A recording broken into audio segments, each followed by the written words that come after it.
Ku nyubako ya BK Arena i Kigali mu Rwanda baragaragaza ko kuri uyu wa gatandatu koko u Rwanda ruruze kwakira iyi mikino nyafurika ya basketball izwi nka BAL. Ubu rero imyiteguro imize neza, abafana nabo nuko ngo bazi ko intsinzi ari yabo. Ndi umupatriote ariko iyo bigeze ku rwego rw'igihugu nka ekipe isohokera igihugu ngomba gufana iyo ekipe iri busohokera igihugu. Ni irushanwa rihuza amakipe yo muri Afrika yitwaye neza mu bihugu byayo.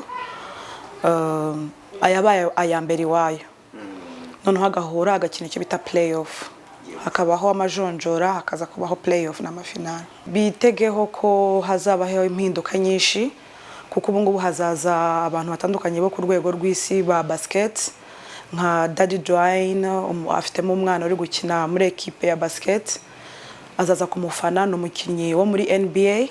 So ni ibintu byiza ku Rwanda, kizensinzi cyane. BAL ni African Basketball League. Tubikuramo ibintu byinshi cyane kuko tuzanira abakerarugendo benshi muri igihugu cyacu, bitwongera nyine amadovize.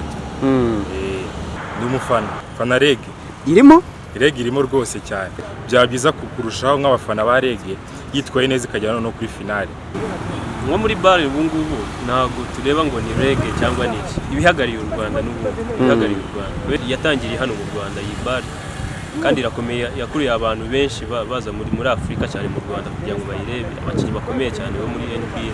Reg ni ikipe nziza, irashoboye, ndabizi mu makipe meza muri Afrika. So Reg nayo nyine have to prove, ikatwereka niba ayo mahirwe baha u Rwanda nabo hari icyo bayabyazamo umusaruro. Ubirebye muri Kigali urabona ko icyo abantu bose biteguye ari BAL igiye kubera mu Rwanda ku nshuro ya gatatu. Abakinnyi bariteguye, nk'abakinnyi twiteguye neza kuko turabizi ko dutegereje bitoroshye, urugamba rukomeye. Urumva ubu ngubu aho bigeze ntabwo bikiri Reg gusa, duhagarariye n'u Rwanda aricyo gihugu cyacu.